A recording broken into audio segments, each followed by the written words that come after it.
नमो श्री गुरुदेव, नमो श्री गुरुदेव, नमो श्री गुरुदेव।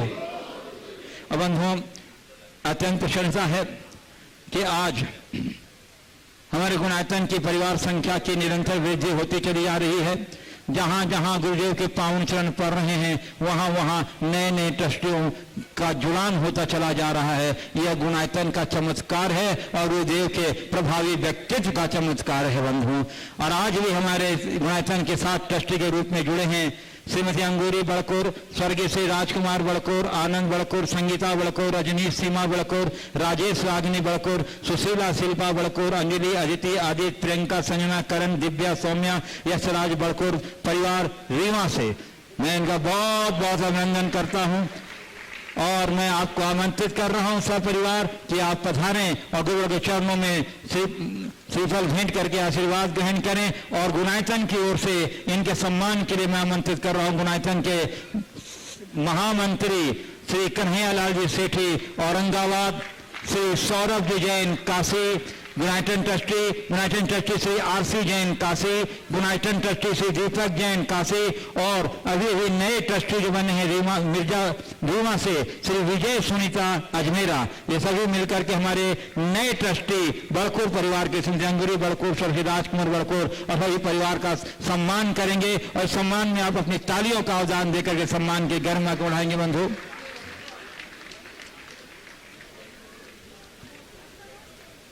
और बंधुओं, जैसा कि अच्छा ये जल्दी से हाँ, हमारे बड़कोर परिवार का सम्मान कर रहे हैं श्री कन्हैयालाल जी सेठी औरंगाबाद, जिन्हें मैं 80 वर्षीय युवा के रूप में घोषित करता हूं।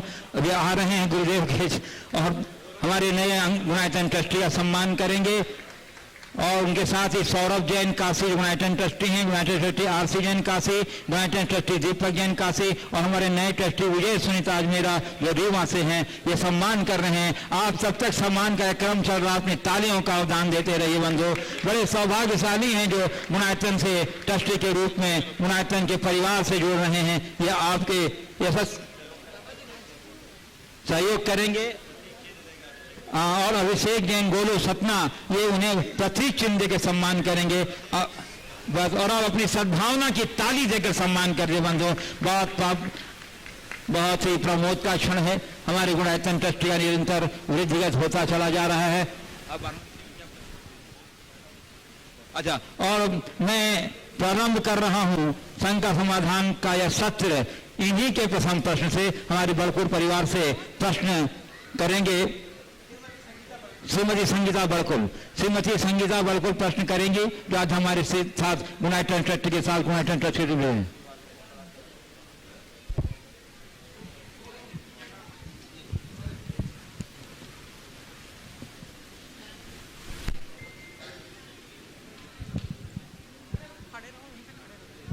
दोनों मुनि राजों के चरणों में न बारंबार नमोस्तु।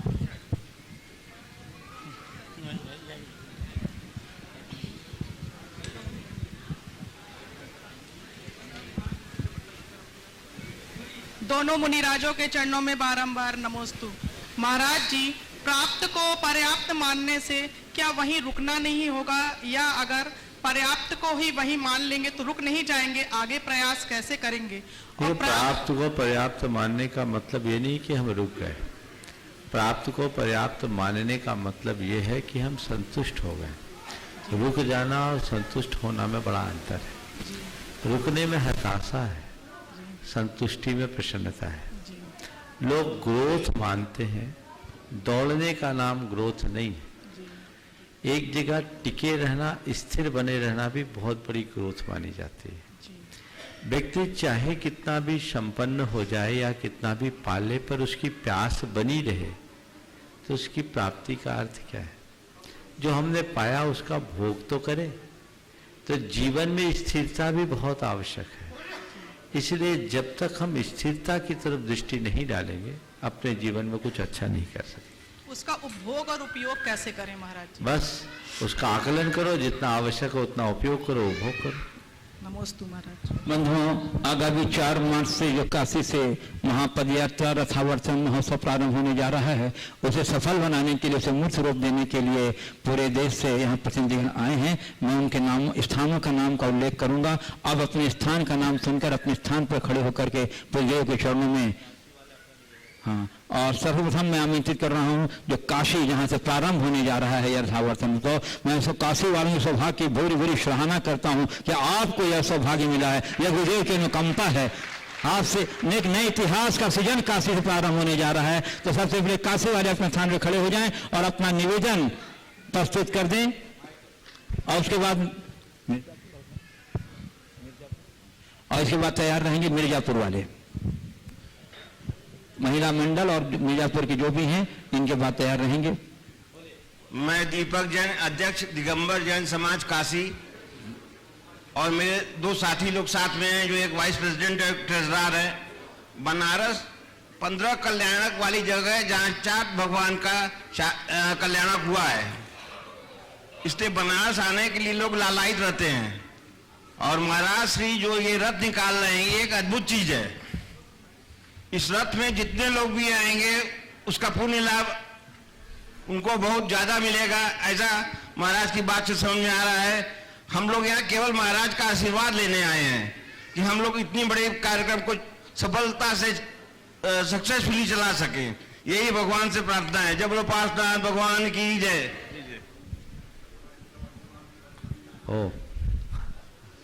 मुनिवर के चरणों में प्रणाम करते हुए, बंधुओं, आप सबसे निवेदन है कि ये जो रथावर्तन का महोत्सव होने जा रहा है, इसमें सब ज्यादा से ज्यादा संख्या में हम लोग भाग लें।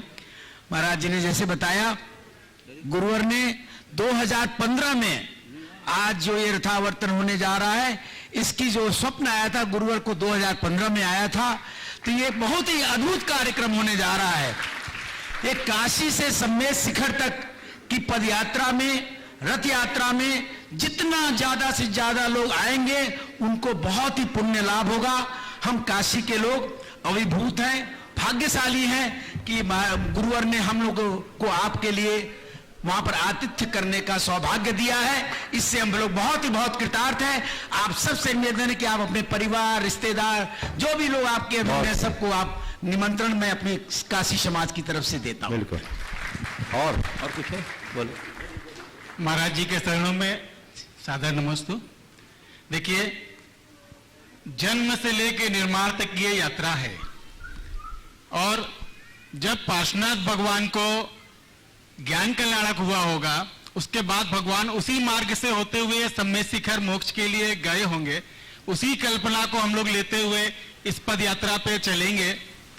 वाराणसी में 4 दिन का प्रवास गुरुवर ने हम लोग को आशीर्वाद दिया है। 1 तारीख को मंगल प्रवेश, 2 तारीख को भावना योग जो हम लोग गंगा तट पे करेंगे। अभी डेट नहीं है, ऐसे अभी भावना है। हाँ। 3 तारीख को मान स्तंभ पे महामस्तकाभिषेक करने के भाव आए हैं। हमारी इच्छा है आप सभी इसमें जरूर शामिल हो। 4 तारीख को पदयात्रा में चलें। इसी से जुड़ा मेरा एक प्रश्न भी है गुरुजी। हाँ, बोलो। कि मान स्तंभ क्यों बनाया जाता है और इस पे अभिषेक वगैरह रोज नहीं होता है? अगर इसमें अभिषेक हम लोग बहुत अंतराल पे करते हैं तो ये कैसे करें और इसके क्या शुभ भाव होते हैं? देखिए, मानस्तंभ एक बड़ी रचना है, और शमो सदन के सबसे बाहरी परिक्षेत्र में मानस्तंभ होता है। ये जिन शासन के मान को बढ़ाने का और आम जनों के मान को स्तंभित करने का, गलाने का प्रतीक है। तो मंदिर में मानस्तंभ हम बनाते हैं तो वो जिन शासन के गौरव को बढ़ाता है, ऐसा हमें समझना चाहिए। तो जिन शासन की गौरव गरिमा को बढ़ाने का एक साथ से निमित्त है। क्योंकि मानस्तंभ इतना ऊंचा होता, उसमें नित्य अभिषेक संभव नहीं है। ये दिव्य रचनाएं, इनका क्वचित कदाचित हम महा महोत्सव के साथ संपन्न कर सकते हैं। अच्छा, आप लोगों ने सुयोग बनाया है। महाराज के पहुंचने की बात हुई नहीं, घेरने की बात शुरू हो गई। आपने तो सारा कार्यक्रम भी बना लिया। थोड़ा आगे बढ़ने तो बताता हूँ। उत्तर प्रदेश में तो जाने तो भी तो 3 किलोमीटर 4 किलोमीटर पीछे हैं। उत्तर प्रदेश पहुँचते हैं। आप लोग जो चाह रहे वैसा होगा, निश्चित होगा, और हमें पूर्ण उल्लास और उत्साह के साथ अपने कार्य को संपन्न करें। नमोस्तु गुरु। हाँ, मैं देख रहा हूँ कि यहाँ मिर्जापुर की महिला मंडल और मिर्जापुर की समाज उपस्थित है, तो खड़े हो जाए अपने स्थान पर और अपना निवेदन भी करेंगे। मिर्जापुर और उसके बाद तैयार रहेंगे जबलपुर मध्य प्रदेश, जो मध्य प्रदेश की संस्कार घानी के रूप में जाना जाता है। जबलपुर के लिए तैयार रहेंगे। राष्ट्रीय दिगंबर जैन युवा महासंघ और जैन नवयुवक सभा दोनों इसके बाद तैयार रहेंगे। द्वे महाराजों जी के चरणों में हम लोगों का बारंबार नमोस्तु नमोस्तु नमोस्तु। महाराज जी, सुबह तो रोज होती है, सुबह तो रोज होती, पर सुप्रभात क्या है? बहुत सुंदर। सुबह रोज होती, सुप्रभात क्या है? जिस सुबह हम शुभ संकल्प लगा ले, समझ लो वो सुप्रभात हो गया। समझ गए? चलिए। पुरुष स्वर मिर्जापुरी पुरुष स्वर के अपनी भावना प्रस्तुत कर रही है। अभी एक ही बाद में पुरुष वर्ग को जल्दी से। हाँ, गुरुदेव के पावन चरणों में मिर्जापुर समाज एवं और भी जो हमारे मित्रगण आए हुए हैं उनकी तरफ से बारंबार नमोस्तु नमोस्तु नमोस्तु। गुरुदेव, आपसे और संघ में विराजे दूसरे साधुगण एवं अन्य सभी लोगों से निवेदन है कि वो मिर्जापुर पधारे, ताकि हम उनका सेवा करें और आपके चरणों का हम लोग वहाँ पे पाद प्रक्षालन करके लाभ उठा सकें। गुरुदेव, जिस रास्ते से आपको काशी जाना है तो वो रास्ता तो मिर्जापुर ही पड़ता है, तो कोई भी भव्य तीर्थ क्षेत्र में जाने के लिए उन रास्तों का क्या महत्व होता है जो रास्ते तीर्थ तक पहुंचाते हैं आपको? जो रास्ते तीर्थ पर पहुंचाते हैं वे रास्ते हमारे लिए बड़े अच्छे हैं, हमारे लिए लाभदायी है, क्योंकि जिस रास्ते से हम तीर्थ तक पहुंचते हैं, यदि उस रास्ते पर रहने वाले संभल जाए तो खुद तीर्थ बन सकते हैं। समझ गए? तो भाग्यशाली हो कि तीर्थ तक पहुंचाने वाले रास्ते पर हो, पर तुम्हारे अंदर योग्यता इतनी है कि खुद को तीर्थ बनाने में भी समर्थ हो सकते हैं। नमस्ते बंधु, मैं देख रहा हूँ कि मध्य प्रदेश की संस्कार घानी जबलपुर, जहाँ की पूज्य देव की प्रेरणा से राष्ट्रीय दिगंबर जैन युवा महासंघ के स्थापना हुई और नवयुवक सभा की, वे सभी आज आए हैं। ये हमारे रसावर्तन महोत्सव को और जैन नवयुवक सभा ये सभी उपस्थित हुए हैं। मैं उन्हें आमंत्रित कर रहा हूँ। गुरु चरणों में नमोस्तु निवेदित करते अपनी भावना प्रस्तुत कर रहे हैं श्री राय शेख चंद्र कुमार जी। नमोस्तु नमोस्तु नमोस्तु। आपके चरणों में मुनिश्री कोटि कोटि नमन। महर्षि, विधि का विधान है, पर निर्भर होना और आत्मनिर्भर होने में क्या अंतर है? पर निर्भरता और आत्मनिर्भरता में क्या अंतर है? देखिए, पर निर्भरता में पराधीनता है, आकुलता है, और आत्मनिर्भरता में स्वाधीनता है, शांति है। हम लोग ये बचपन से कहावत सुने हैं, पराधीन सपनेहु सुख नाही। पराधीनता में, स्वप्न में भी सुख नहीं मिलता, इसलिए हमें पराधीनता से मुक्त होकर स्वाधीनता के मार्ग का आलम्बन लेना चाहिए। हाँ, नमस्ते महाराज सिंह। हाँ बोलो। महाराज सिंह, मेरा प्रश्न ये है कि कहते हैं व्यक्ति को वर्तमान में जीना चाहिए, कहते हैं व्यक्ति को वर्तमान में जीना चाहिए, पर जो आधुनिकता की चकाचौंध है उसमें अतीत की भी कोई भूमिका होती है क्या? देखिए, वर्तमान में जीना चाहिए। अतीत की भूमिका केवल इतनी है कि अतीत से हम अनुभव का पाठ पढ़े और वर्तमान में उस अनुभव का लाभ उठाए। यदि हम अच्छे अनुभव का पाठ पढ़ते और अपने वर्तमान को सुधारते हैं तो वो हमारे जीवन की कामयाबी का एक बड़ा आधार बन सकता है। नमस्ते। जैन युवक सभा से कोई प्रश्न हो गए? चलिए बंधु, अब मैं आमंत्रित कर रहा हूँ ललितपुर से पधारे मुनि प्रमाण सागर सेवा संघ के उन सक्रिय सदस्यों को पंकज पार्षद के नेतृत्व में, जो गुरुदेव के सानिध्य होने वाले सभी कार्यक्रमों को मूर्त व्यवस्था देने में अपना बहुत सक्रिय योगदान देते हैं। क्या सभी सदस्य एक साथ अपने स्थान पर खड़े होकर गुरुदेव चरणों में नमोस्तु निवेदित करते हुए अपनी भावना और अपनी जिज्ञासा प्रस्तुत करें। मुनि प्रमाण सागर सेवा संघ ललितपुर। नमोस्तु गुरुदेव, नमोस्तु नमोस्तु गुरुदेव। गुरुदेव, 2004 में सतना से ही आपकी शिखर जी की वंदना शुरू हुई थी और आज 2021 में भी सतना से ही यह वंदना क्यों शुरू हो गई है? ये सतना वालों का सौभाग्य है।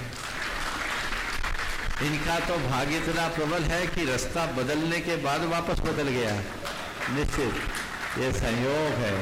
इस अर्थ में सतना वालों के भाग्य की जितनी सराहना की जाए उतना कम है कि पूरा पासा ही पलट दिया। निश्चित उन्हें अपने भाग्य पर गर्व होना चाहिए। बंधुओं, अभी बात कही 5 पार्षद जी ने 2004 की चतुर्मास की सतना की, तो मैं बताता हूं कि 2004 में जो ऐतिहासिक चतुर्मास सतना में हुआ उसकी प्रभावना की गूंज आज तक सतना नगर में गूंज रही है, जिसका प्रमाण अभी हमने को देखने को मिला। अभी जब गुरुदेव सतना पधारे तो वहां जो सर्वधर्म समन्वय का वातावरण उत्साह देखने को मिला वह भूतपूर्व था। मैं आमंत्रित कर रहा हूँ सतना समाजवासियों को कि अपने स्थान पर खड़े होकर के देव के चरणों में नमोस्तु निवेदित करते हुए अपनी भावना प्रतिष्ठा और अपनी जिज्ञासा प्रस्तुत करें।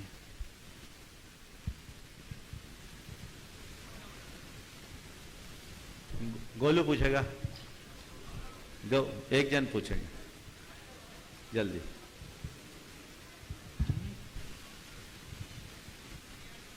नमोस्तु महाराज श्री। महाराज श्री, अब सतना वाले कब आशा कर सकते हैं आपके चातुर्मास की? हाँ, चातुर्मास की आशा कब की कर सकते हैं सतना वाले? पूरे सतना की भावना है कि आपका चातुर्मास जल्द से जल्द हो, ये हमारा प्रश्न है, इसका उत्तर आप बताएं। हाँ, चतुर्मास सतना जल्दी से जल्दी हो ये तो बहुत अच्छा है, पर मैं इतना कहता हूँ मेरा चतुर्मास कब होगा ये मेरे हाथ में नहीं है, पर सतना वाले मेरे साथ चातुर्मास जब करना चाहे वो उनके हाथ में। तैयार हो जाओ, जब चाहो तब मिल जाएगा। समझ गए? चलिए बंधुओं, और सबसे बड़े सौभाग्यशाली से कटने वाले रहे जिन्हें अप्रत्याशित रूप से इस वर्ष का माने 2020 का चातुर्मास का योग मिला, और कोरोना की विभीषिका के मध्य में उन लोगों ने ऐसा चातुर्मास संपन्न कराया जिसकी प्रभावना ये गूंज पूरे देश में गूंज रही है। कटनी वाले सब एक स्थान एक साथ खड़े हो जाएं और प्रश्न करेंगे शुभम जैन मोनी जो पुण्यार्जक है मंगल विहार यात्रा संघ के, और साथ में प्रमोद जी कक्का, ये दोनों मिलकर प्रश्न करेंगे। गुरुदेव के चरणों में वाले एक साथ आ जाए। गुरुदेव के चरणों में अनंत कोटि नमोस्तु। इस महामारी दुष्काल में कटनी को चातुर्मास का योग मिला, इसे पुण्य कहें या अंतराय का उदय कहें कि यूं लग रहा था कि जेल के आर पार हैं, शिष्य बाहर हैं और गुरु भीतर हैं। यही नहीं समझ में आता था कौन भीतर है और कौन बाहर है। ऐसा चातुर्मास हमें मिला है गुरुदेव। फिर भी आपकी जो धर्म प्रभावना मीडियम के माध्यम से, चैनल के माध्यम से एक अनुपम संयोग, यदि हो सकता है कोरोना काल नहीं होता तो ऐसे नए नए उपाय भी प्रचार प्रसार के अपने मानस पटल पे नहीं आते, लेकिन उसके कारण भी अनंतों अनंतों जीवों ने अपने जीवन का उपकार किया है। हे गुरुदेव, आज के वातावरण में जो पूरा का पूरा चित्रण इस पदयात्रा का बना है, उसमें मैं यही भावना भाऊंगा कि हे गुरु, ये पदयात्रा महापदयात्रा में कैसे पहुँचे, उस जीव की वो पदयात्रा उसे महापद पे कैसे पहुँचाए, ऐसी मेरी भावना है। बिल्कुल ऐसी भावना को साकार करो। पद यात्रा करोगे तो महापद यात्रा का भी सौभाग्य मिल जाएगा। हाँ, पुण्यार्जक परिवार शुभम निकिता जैन कटनी। युगल मुनिराजों के चरणों में बारंबार नमोस्तु। महाराज जी, यह प्रश्न मेरे बेटे श्रुत का है। उसने जब मुझसे पूछा तो मैं उसको सेटिस्फैक्ट्री आंसर नहीं दे पाई। इसका समाधान आपसे पाने की कृपा करती हूँ कि हम मुनि महाराजों को नमोस्तु, माता जी लोगों को वंदामी एवं एलक और छुल्लक महाराजों को इक्षामी कह के ही क्यों नमस्कार करते हैं एवं इसके क्या अर्थ है? बहुत अच्छा। देखिए, मुनियों को नमोस्तु यानी हम आपको नमस्कार करते हैं। आर्यिकाओं को वंदामी यानी हम आपकी वंदना करते हैं। एलक छुल्लक को इच्छामी यानी हम आपके पद की इच्छा करते हैं। एक साथ जुड़ी भी है। अब सबके लिए अलग अलग शब्दों का प्रयोग अलग अलग भाव को प्रकट करता है। मुनि नमोस्तु यानी वो हमारे पूजा अर्चा के पात्र हैं। आर्यिकाएँ हमारी अभिवादन के पात्र हैं। और एलक छुल्लक हमारे सत्कार के पात्र हैं। अलग अलग भूमिका के लोगों के लिए अलग अलग शब्द गढ़े गए हैं। ये एक प्रकार का प्रोटोकॉल है, समझ गए। भाव में भी भिन्नता आ जाती है। अब मुनियों को नमोस्तु कहते हैं और आप लोग आपस में नमस्ते करते हैं। अर्थ की दृष्टि से देखा जाए तो नमस्ते और नमोस्तु दोनों का शब्दार्थ एक है, लेकिन भावार्थ में अंतर है। मुझसे एक बार किसी ने कहा, महाराज नमोस्तु कहें या नमस्ते क्या फ़र्क पड़ता है? बोले हमको तो कोई फ़र्क नहीं पड़ेगा, लेकिन नमोस्तु कहने वाले में और नमस्ते करने वालों में बड़ा फ़र्क है। लेकिन कैसे फ़र्क है? हमने कहा कोई व्यक्ति अपनी माँ को माता कहता है और माँ की समवयस्क दूसरी स्त्री को माता कहता है, क्या दोनों का अर्थ एक होता है? बोलो। माँ को जब माँ कहते हैं या माता कहते हैं तो एक अलग भाव है, और माँ के हम उम्र किसी दूसरी महिला को माँ कहते हैं तब की स्थिति कुछ और हो जाती है। तो दोनों में बड़ा अंतर है। तो बच्चों को ये समझाना चाहिए कि सबका अपना अपना प्रोटोकॉल होता है। जिसको हम जिस स्तर का सम्मान देना चाहते हैं उनके साथ उसी तरह के शब्दों का प्रयोग करना चाहिए। नमस्ते। बंधुओं, सन 2008 में पूज्य देव का मंगलमय चातुर्मास गया नगर में, बिहार के गया नगर में संपन्न हुआ था। और उस चातुर्मास में जो गया नगर में रामायण गीता ज्ञान वर्षा का कार्यक्रम हुआ, उससे पूरा नगर प्रभावित और चमत्कृत है। और पूरा गया नगर बड़े आतुरता के साथ पूज्य देव के पुनरागमन की प्रतीक्षा में है। और आज गया वासी यहाँ उपस्थित भी हैं और मुझे पूर्ण विश्वास है कि महापद यात्रा तथा वर्तन महोत्सव गया होते ही जाएगा और गया नगर वासियों की भावना को पूरा करेगा। गया नगरवासी अपने स्थान पर खड़े भावना व्यक्त करें। जय मुनिराजों को बार बार नमोस्तु नमोस्तु नमोस्तु। महाराज जी, जैसा विमल बाबू ने कहा, हम लोगों की भावना है कि आपका ये रथ जो है गया होकर के ही आगे बढ़े। बिल्कुल भावना भाई है, रथ तो बढ़ने दीजिए पहले। दोनों गुरुवर को नमोस्तु नमोस्तु। जीव के भानुजीवी गुण कौन से जीव के भानुजीवी गुण कौन कौन से है? जीव के अनुजीवी गुण कौन कौन से? कहाँ से ले आए ये सवाल? ये तो प्रतियोगिता का सवाल है, वही ढूंढ लेना। और कुछ पूछ लो। ज्ञान दर्शन है, सुख है, वीर है, जीव के अनुजीवी गुण है। अगला बंधु, हमारे बीच औरंगाबाद समाज से, वैसे बस अकेले में अपने आप में समाज हैं, श्री कन्हैयालाल जी सेठी महामंत्री भी हैं गुणायतन के, औरंगाबाद से आए हैं और वो औरंगाबाद समाज प्रतिनिधित्व करते हैं। मैं उनको भी आमंत्रित कर रहा हूं कि अपने, और इन्हें मैं 80 वर्ष के युवा से संबोधित करता हूं। आप इनके कार्यशैली को देखेंगे और समझेंगे। जब रथावर्थ प्रवचन महोत्सव आगे बढ़ेगा तो इनकी भूमिका देखिएगा। श्री कन्हैयालाल जी सेठी। महाराज जी नमस्तु नमस्तु नमस्तु। महाराज जी, हमारा कहना ये है कि हमने कहा भी, आपसे रिक्वेस्ट भी किया है, औरंगाबाद जो रथ जा रहा है कम से कम 3 दिन रुका जाए और हमको कुछ नहीं करना है। इसके लिए आप लोगों को दीजिए। भावना की बात यह है कि हमको कटनी वालों ने, जोट वालों ने कहा कि 8 दिन का समय मांगिए तब 3 दिन मिलेगा। हम आपसे ज्यादा मांगे तो सिर्फ 3 दिन मांग रहे। नहीं, इनका भेद खुल रहा है। चलो, मैं आमंत्रित कर रहा हूं। अभी जहां रीवा में पूजे अभूतपूर्व प्रभावना करते हुए आ रहे हैं, वो रीवा समाज को आमंत्रित करता हूं, जहां से विजय और सुनीता मेरा जी नए ट्रस्टी के रूप में भी जुड़े हैं। रीवा समाज के लोग अपने स्थान पर खड़े होकर अपनी भावना व्यक्त कर दें। और उसके बाद भावना नहीं, सवाल करो। सवाल एक साथ खड़े हो जाओ। और उसके बाद तैयार रहेंगे शहपुरा, सरपुरा भिटौनी के जो प्रतिनिधिगण आए हैं वो अपने स्थान पर तैयार रहेंगे। द्वय महाराज जी के चरणों में मेरा परिवार और रीवा समाज की तरफ से त्रय बार नमोस्तु नमोस्तु नमोस्तु। महाराज श्री, आप कहते हैं अच्छी चीजों की, अच्छे व्यक्तियों की खूब प्रशंसा करनी चाहिए, परंतु गुरुदेव कभी कभी प्रशंसा करने का दुष्प्रभाव भी देखा जाता है, जिसे कहते हैं नजर लग जाना। ऐसा क्यों और इसका क्या उपाय है गुरुदेव? अरे प्रशंसा करो पर नजर मत लगा। ऐसी प्रशंसा करो कि दोनों को प्रसन्नता हो। समझ गए? हर चीज को हिसाब से करना चाहिए। और मुंह पर प्रशंसा करना कभी अच्छी बात नहीं मानी जाती। सही सच्ची प्रशंसा तो पीठ पीछे की प्रशंसा होती।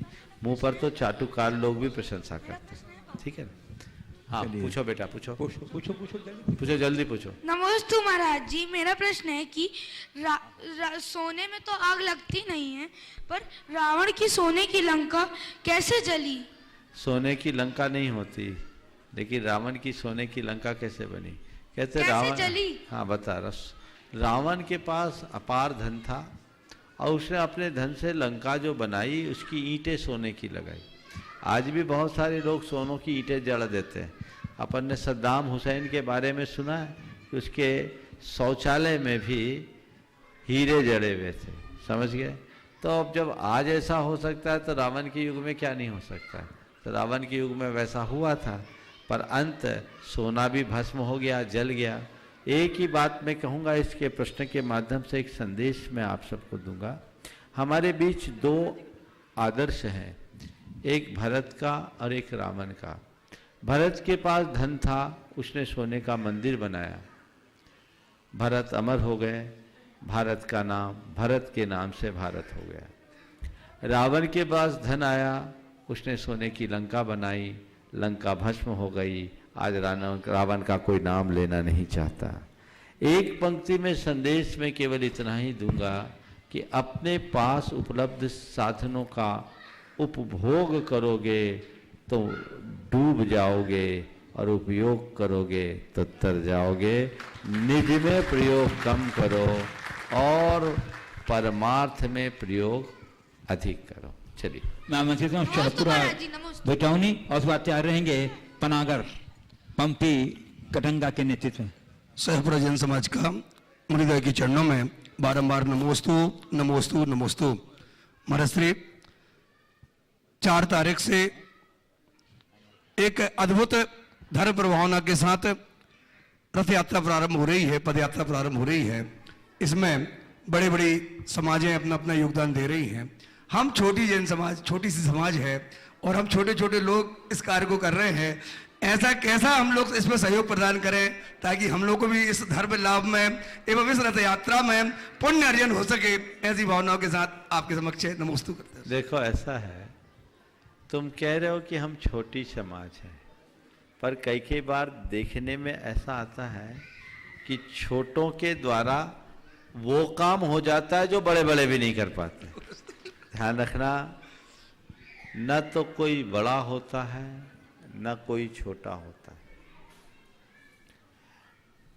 हमें छोटा और बड़ा बनाती है हमारी निष्ठा, हमारी भावना। भावना से भरकर अगर हम छोटा भी व्यक्ति हो तो बहुत बड़ा काम कर सकता है, और भावना से शून्य होने वाले बड़े बड़े काम करने वाले भी कुछ नहीं कर सकते। तो मैं चाहूँगा कि सैपरा वाले इस यात्रा में एक मिसाल उपस्थित करें और बड़ी भूमिका निभाएं। और ऐसे भी सैपरा तो हमारे शुरुआती चातुर्मास का स्थल है, हमारे जीवन का दूसरा चातुर्मास सैपरा में हुआ, जो बाहर हुआ। तो ये तो सब जुड़े हुए हैं और मुझे पूरा भरोसा है, और हमने सैपरा वालों की क्षमताओं को देखा है। निश्चित वे अपने क्षेत्र में सफल होंगे, इसमें कोई संशय नहीं। बंधुओं पनागर किसी अच्छे क्षेत्र का सौभाग्य और हैं। गुरु जी के चरणों में नमस्त नमस्त। हनुमान जी की नगरी हनुमाना में हम आपका स्वागत वंदन अभिनंदन करते हैं। आशीर्वाद। चलिए, हाँ, पनागर जिसे अच्छे क्षेत्र का दर्जा प्राप्त है, वहाँ के अध्यक्ष श्री पंपी कटंगा के नेतृत्व में पनागर की समाज यहाँ उपस्थित है, वो खड़े हो जाए। गुरुद्वय के चरणों में इसके बाद हम पाटन तैयार रहेंगे। महाराज जी, रथावर्धन के द्वारा आप जो भगवान पार्श्वनाथ की विशेष तौर पे कहें और जैन धर्म की जो प्रभावना करने जा रहे हैं, ये ऋण हमारे समाज पर बहुत लंबे समय तक रहेगा। हम कैसे इससे उरण होंगे, इसी संदर्भ में मेरा प्रश्न है महाराज जी कि हम लोगों के जीवन में जो भी धन के रूप में हो, चाहे पद के रूप में हो, चाहे प्रतिष्ठा के रूप में हो, जो पुण्य फलित हो रहा है, उसका मुख्य कारण आगमोक्त देखें तो पंच परमेष्ठी के प्रति श्रद्धान है। व्यवहार की दृष्टि से देखें तो बड़ों, माता पिता और गुरुओं के प्रति जो सम्मान का भाव है वो कारण है। मेरा प्रश्न ये है कि हम लोग जो ये पुण्य आप लोगों के माध्यम से हमें प्राप्त हुआ है, उस पुण्य का उरण कैसे करें? क्योंकि मुझे कई बार ये अपराध बोध लगता है कि हम जो अपना गुरुओं या माता पिता या अपने बड़ों के प्रति कर रहे हैं उसमें कहीं कुछ कमी है। बहुत ही अच्छी बात आज आपने प्रकट की। हम देव, गुरु और धर्म के निमित्त से नित्य पुण्य का उपार्जन करते हैं और हमें उनके बदौलत बहुत कुछ लाभ भी मिलता है। पर हमें देखना ये है कि जिस देव गुरु और धर्म के निमित्त से सब पुण्य वैभव हम पाते हैं, आखिर उनके लिए हम क्या अर्पित करते हैं? बस ये सवाल अगर मन में उठ जाए तो मैं कहूँगा तुम्हारा हृदय बिछ जाएगा। लोग भगवान से चाहते हैं, भगवान को नहीं चाहते। लोग गुरु से चाहते हैं, गुरु को नहीं चाहते। लोग धर्म से चाहते हैं, धर्म को नहीं चाहते। तुमने भगवान से खूब चाहा है, जब गए हो भगवान के सामने अपना भिखारी पना लिया हुआ जो चित्त है वो खोला है। गुरु से खूब चाहा है, उनके पास जब भी गए मांग भरा चित्त लेकर गए हो। धर्म से खूब चाहा है, जब भी पहुंचे हो कुछ न कुछ अपेक्षा रखिए। अरे भाई, भगवान को चाहो ना, गुरु को चाहो ना, धर्म को चाहो ना। अगर उनको चाहने लगोगे जीवन बदल जाएगा, काया पलट हो जाएगा। और तभी ये भाव होगा कि उनके लिए मैं कुछ करूं, मेरे ऊपर कुछ ऋण है। जिस धर्म के बल पर तुम अपनी आत्मा की उन्नति कर रहे हो और अपने जीवन को पुष्ट बना रहे हो, तो तुम्हारा जीवन उस धर्म के प्रति समर्पित होना चाहिए, क्योंकि जड़ को सींचोगे तभी पेड़ हरा रहेगा। फल तो खाना चाहते हो, जड़ को नहीं सींचते तो एक दिन भूखे मरने की नौबत आएगी। इसलिए सच्चाई को स्वीकारना चाहिए और हर व्यक्ति को यह सोचना चाहिए कि जितना मैं आउटपुट ले रहा हूं, इनपुट कितना है, मैं जितना पा रहा हूं लगा क्या रहा हूं, तभी हम अपने जीवन में कुछ सार्थक घटित कर पाएंगे। बहुत कृपा महाराज, नमोस्तु। अमर पाटन समाज की तरफ से श्री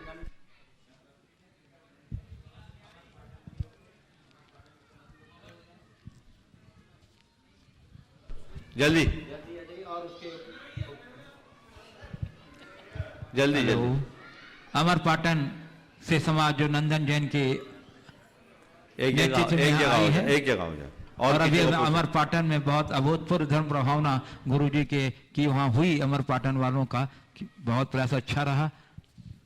और उसके बाद तैयार रहेंगे इंजीनियर श्री चंद्रशेखर जी जैन, जो प्रसिद्ध आर्किटेक्ट हैं। इनका परिचय देने की आवश्यकता नहीं है, पूरा देश और विदेश जान रहा है। महाराज श्री नमोस्तु नमोस्तु नमोस्तु। महाराज श्री आपका हमारे पाटन में आगमन 3 बार हुआ और तीनों बार 3 दिन ही मतलब हम लोगों को मिल पाए। ये 3:30 में कब परिवर्तित होंगे?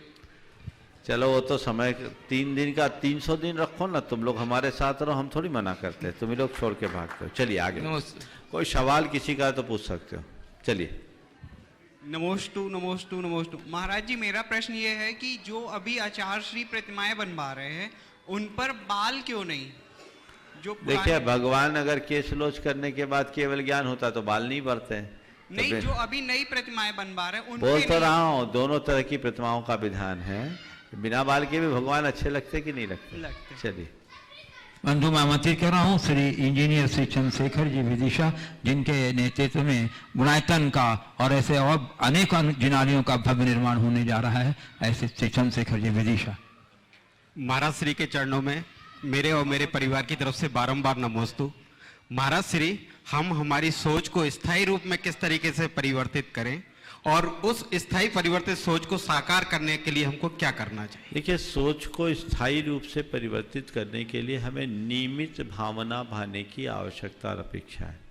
यदि हम नियमित भावना भाते रहेंगे तो धीरे धीरे वो भावना हमारी स्थायी भावना होगी, और जब भावना स्थायी भावना होगी तो सोच भी स्थायी होगी, और जब हम सोच को स्थायी बनाएंगे तभी उसको हम साकार कर पाएंगे। इसलिए एक ही बात, जैसा हम होना चाहते हैं, जो हम पाना चाहते हैं, 24 घंटे केवल उसकी ही धुन में रहे, केवल वही सोचे वही सोचे वही सोचे, तब हम उसे साकार करने में समर्थ हो सकेंगे। मैं देख रहा हूँ और कोई पूछ रहे हैं?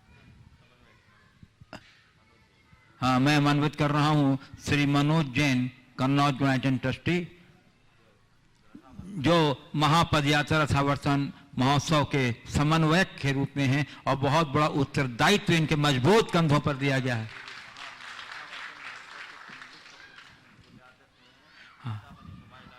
और इस ये महा महोत्सव के जो पुण्यार्जक हुए हैं, चिंतामणि सवाई सिंघई परिवार, सवाई लाल परिवार कन्नौज, उनकी तरफ से या मनोज जी के ऊपर उत्तरदायित्व दिया गया है समन्वय का। एक बार अभिनंदन कर दीजिए हमारे मनोज जी का, सवाई चिंतामणि लाल परिवार जी का कन्नौज के। गुरुवर के चरणों में कन्नौज जैन समाज का और पुण्यार्जक परिवार का सत्सत नमन, सत्सत नमन। गुरुवर, हम लोग 2015 में बिहार कराया था, अब तब से ही भावना भाई थी पुण्यार्जक परिवार ने भी और कन्नौज वालों ने भी कि ये सौभाग्य हमें मिले। और गुरुवर, लगे तो बहुत लोग हैं आपके लिए बिहार कराने के लिए, लेकिन ऐसा कौन सा पुण्य है पुण्यार्जक परिवार का जो उन्हें फिर दोबारा से ये भावना बहाने के मिली? देखिए, बात बिल्कुल सही है। समेत शिखर की यात्रा का भाव बहुत लोगों के मन में होता है, और यहाँ पर जब हमारे समेत शिखर की यात्रा का प्रसंग आया, कटनी वाले तो शुरू से लगे हुए थे, जबलपुर वाले भी मन बनाए हुए थे कि हमारे लिए सौभाग्य मिले, और सतना वाले तो पक्का मान के बैठे थे कि ये सौभाग्य हमको मिलना है।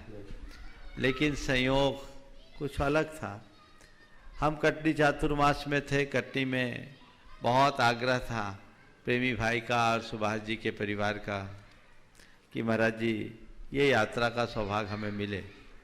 लेकिन एक एप्लीकेशन हमारे पास 5 साल पहले से लगी हुई थी, आज चिंतामणि सवाई लाल परिवार से, जिन्होंने हमारा पिछले बिहार में जब समेत शिखर से जयपुर की ओर बिहार हुआ था, पूरे उत्तर प्रदेश में इलाहाबाद से आगरा तक का संपूर्ण बिहार कराया था, और बहुत ठाट बाट का बिहार था।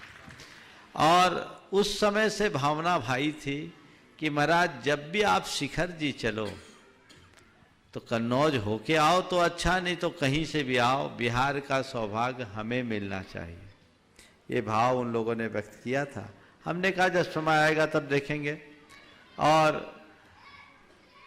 अभी जब मैं बिलहरी में था तब फिर आकर के रिमाइंडर दे दिया कि महाराज ये यात्रा आप हम लोगों को मौका देना। उस समय मैंने रथ यात्रा की बात मन में ही रखी थी, कही नहीं थी। जब मुझसे कटनी वालों ने निवेदन किया तो वो तो चाह रहे थे, पूरा अभी भी चाह रहे हैं, पर हमने कहा भैया तुम्हें बनारस तक का आशीर्वाद है, आगे अभी उत्तर प्रदेश वाले लगे हैं, नाम हमने खोला नहीं था। अभी उत्तर प्रदेश का नाम सुनकर सब उत्तर प्रदेश वाले उछक गए कि अब तो हमारा नाम है, शायद सब मिल के करेंगे। लेकिन पुण्य उनका गाढ़ा था, भाग्य उनका प्रबल था, भावना भी प्रबल।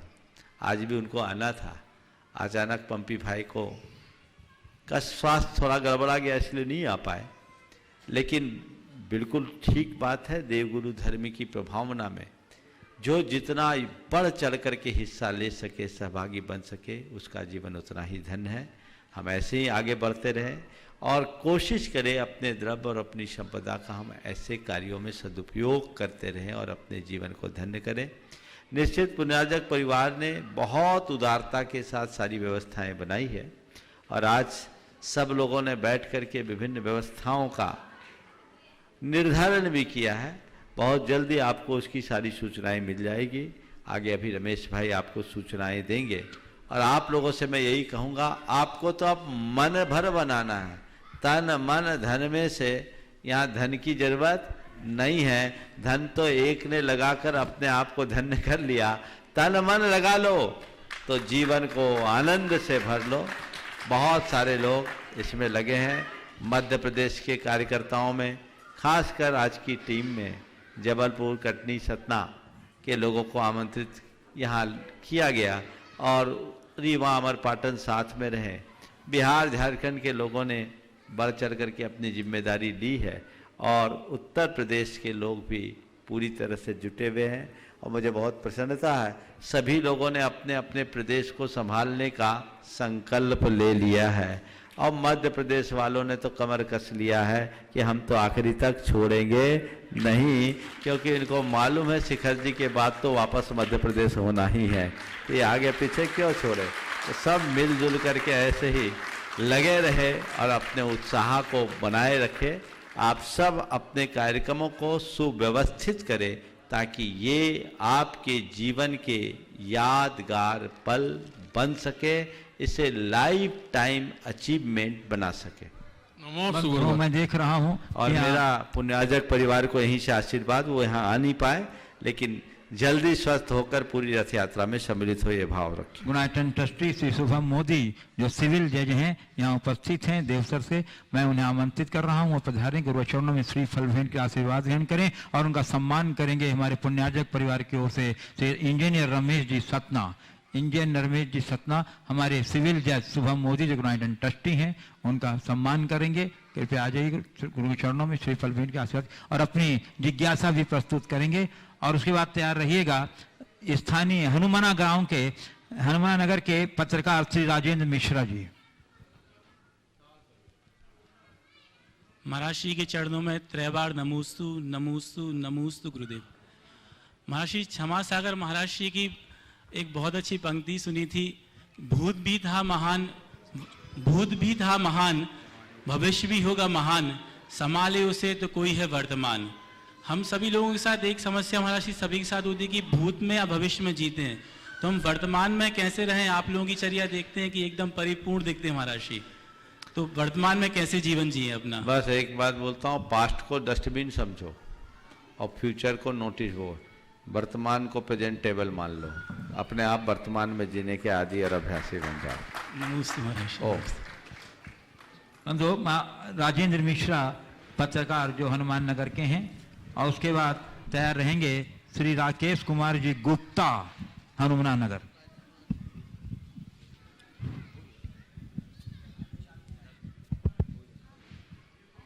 महाराज जी के श्री चरणों में सादर वंदन।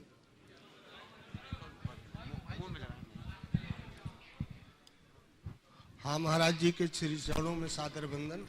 मेरा निवेदन है महाराज जी कि संसार में दो बातें, इस भौतिक संसार में दो बातें अक्सर हुआ करती हैं। थोड़ा माइक ठीक से पकड़ लीजिए। जी, मेरा निवेदन है कि इस भौतिक संसार में दो बातें अक्सर हुआ करती हैं, वह यह कि स्वर्ग और नर्क, यह कहाँ होता है, कृपा कर समझाने की कृपा करें। देखिए, स्वर्ग और नर्क किसी दूसरे लोक में होता है, मैं बोलूँ तो शायद आपको समझ में ना आए, पर मैं आपसे कहूँ कि स्वर्ग और नरक तो यहाँ भी है। समझ गए। एक बार एक जिज्ञासु किसी संत के पास पहुँच गया और उसने पूछा स्वर्ग और नरक कहाँ है, नरक कहाँ है। तो उन्होंने उसे कुछ उठपटांग बोल दिया, अपशब्द कह दिया। जैसे अपशब्द सुना, वो बड़ा अधिकारी था, तमतमा उठा और आग बबूला होकर संत पर प्रहार करने को उतारू हो गया। संत ने बात को रोका और कहा यही नरक है। सामने वाले को आश्चर्य हुआ और पश्चाताप भी हुआ कि नहीं, मैं चूक गया, मुझे मर्यादा का ध्यान रखना चाहिए। और उसके अंदर आत्मग्लानि हुई, कहा गुरुदेव मुझे क्षमा करें, मैं आप जैसे संत के ऊपर हाथ उठा दिया, ये मेरे द्वारा किया गया एक बड़ा दुष्कृत है, मुझे बचा ले, मुझे माफ़ करे, मुझे माफ़ करे, मुझे माफ़ करे। जब उसके अंदर क्षमा का भाव हुआ, संत ने कहा यही स्वर्ग। उसे बात समझ में आ गई। हम ये जानते हैं अपने दुष्कृत्यों का फल भोगने के लिए नरक जाते हैं और सत्कृत्यों से स्वर्ग पहुंचते हैं। तो दुष्कृत्य और सत्कृत्य दोनों को हमें ध्यान में रखना है। समझ गए। तो हम सत्कृत्य को अपनाएं तो स्वर्ग जाएंगे और दुष्कृत्य को अपनाएंगे तो नरक जाएंगे। सत्कृत्य हमारी सदगति का और दुष्कृत्य हमारी दुर्गति का कारण है। राजकुमार जी गुप्ता हनुमाना सब तैयार रहेंगे। बालक युवराज जैन सर्राफ सतना।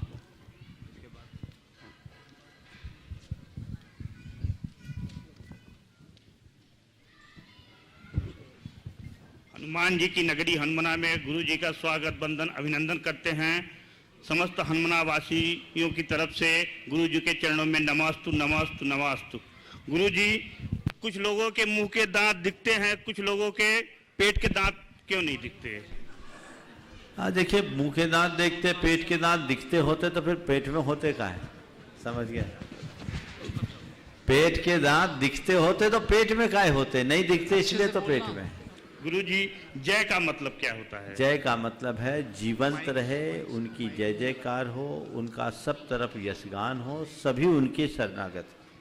चलिए। बालक युवराज जैन सर्राफ सतना, उसका तैयार रहेंगे आशीष जैन संरक्षक गुणायतन। नमोस्तु महाराज जी, मेरा क्वेश्चन ये है कि अपन थोड़े थोड़े बड़े होते जाते हैं, लेकिन छोटे में अपन दुकान क्यों नहीं संभाल पाते, बड़े में क्यों संभाल पाते हैं? आहा, छोटे लोग काम क्यों नहीं संभाल पाते, बड़े क्यों संभालते? क्योंकि हम छोटे हैं, जब बड़े होंगे तो अपने आप संभाल लेंगे। संभालने के लिए बहुत सारा दिमाग लगाना पड़ता है, जैसे जैसे माइंड का लेवल बढ़ेगा वैसे वैसे संभालोगे। महाराज श्री, मेरी भी एक जिज्ञासा है। नमोस्तु महाराज श्री। महाराज श्री, मेरा प्रश्न ये है कि आज सुबह 6:30 बजे विहार के वक्त इतनी ठंडी थी, हम लोग जैकेट पहने थे तब भी हमको ठंडी लग रही थी। आप इतनी ठंड कैसे सह लेते हैं? कुछ दिन मेरे साथ रहोगे तो तुम भी सह लोगे। नमोस्तु महाराज श्री। आशीष जैन संरक्षक गुणायतन, और उसके बाद तैयार रहेंगे अरिहंत अजमेरा बड़वानी। सब परिवार खड़े हो जाएं, सब परिवार।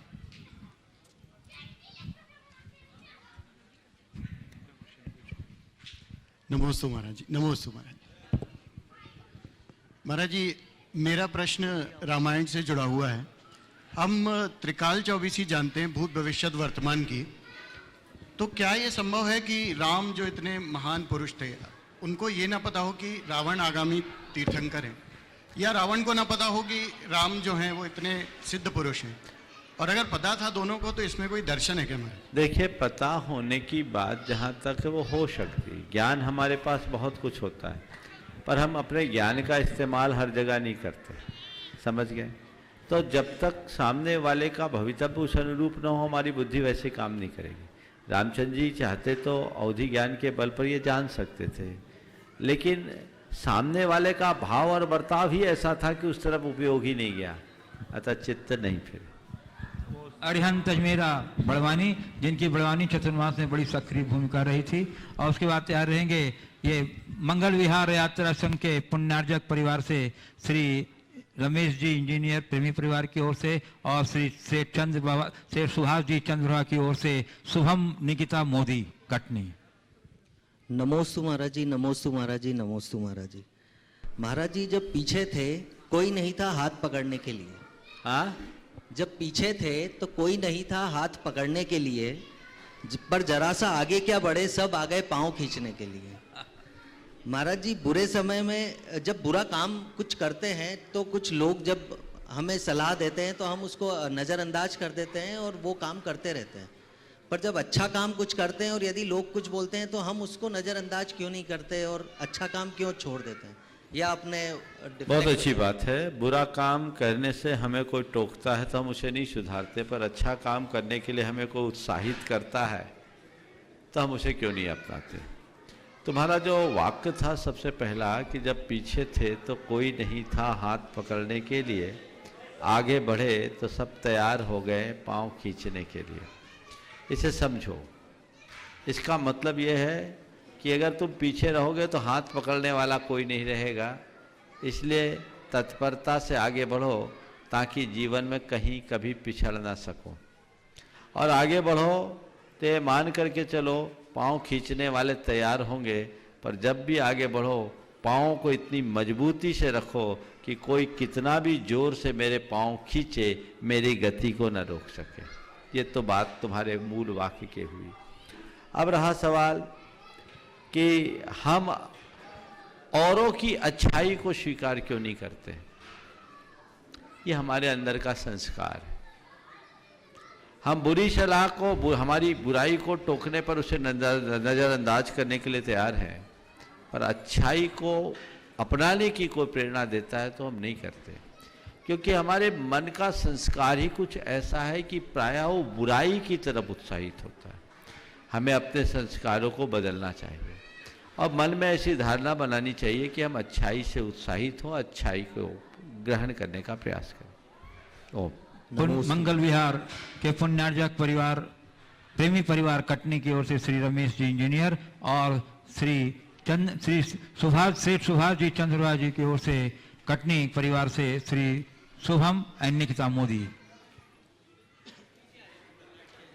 बोलो।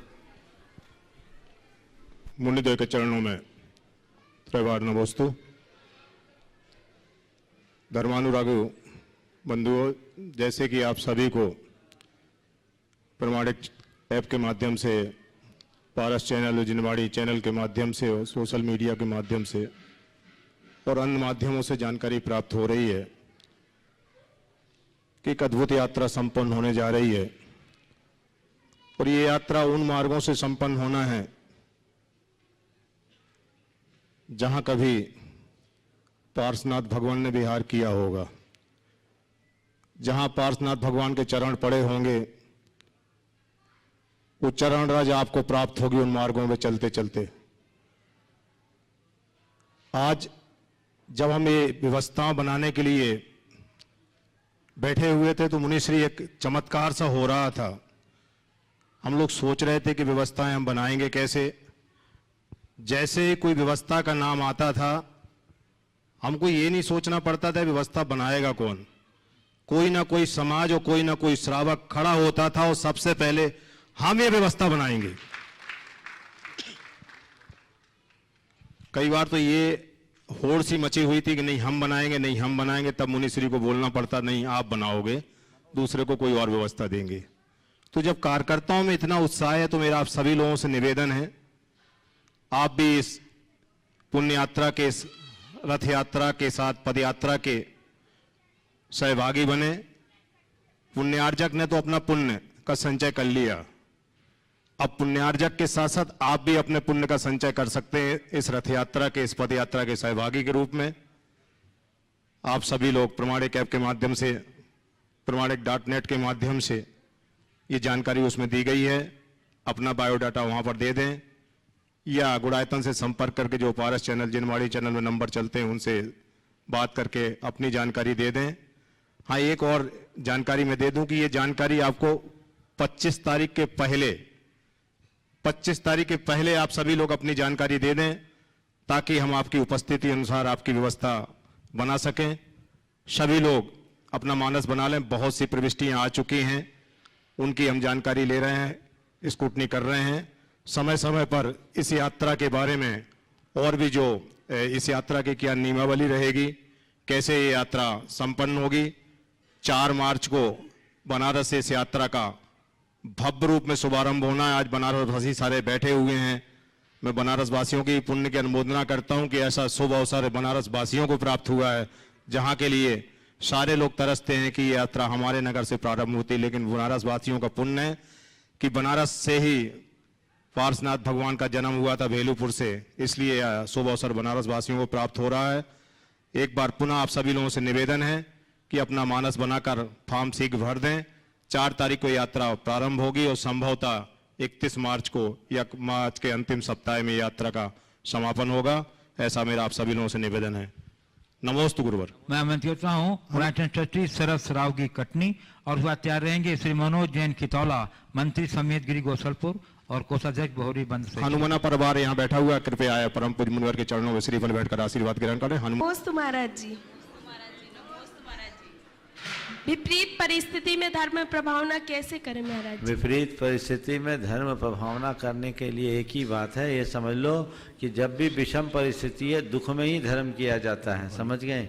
तो उसको संकल्प अपने मन में जगा लो और उसके प्रति सकारात्मक दृष्टि बना लो तो हमारा काम हो जाएगा। तुम्हारा नंबर भी विपरीत परिस्थिति में आया है, समय पूरा हो गया है। आज के सत्र को यहीं पर विराम। बोलिए परम पूज्य आचार्य गुरुवर श्री विद्यासागर जी महाराज की।